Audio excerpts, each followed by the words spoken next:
ఇవి బాగా మసులుతున్నాయి, బెల్లం అంతా కరిగిపోయింది. దీన్ని వడగట్టుకోవాలి. దీనిలో వడగట్టేసినాను.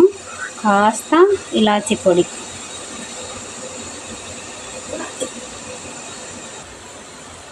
ఇప్పుడు చపాతీ ముక్కలు ఉన్నాయి కదా, వేసుకోవాలి.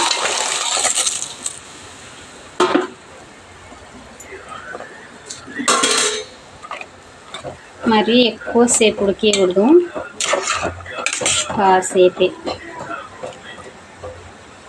ఒక్కసారి ట్రై చేయండి, సూపర్ అంటే సూపర్గా ఉంటుంది. మనం అవి వేయించుకున్నాం కదా నెయ్యి, అది దీంట్లోకి వేసుకోవాలి.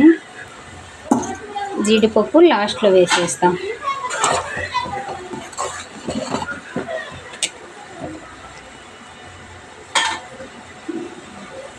ఇది ఉడికిపోయిందండి.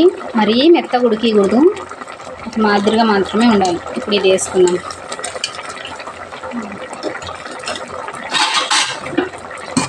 ఓకే అండి, దించేసుకోవడమే. ఎన్ని రకాల స్వీట్లు తిన్నా ఈ రకంగా ఒక్కసారి చేసుకొని మీరే కామెంట్ చేయండి ఎలా వచ్చిందని.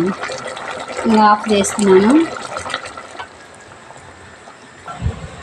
దీన్ని తిప్పేసుకున్నాను కదా,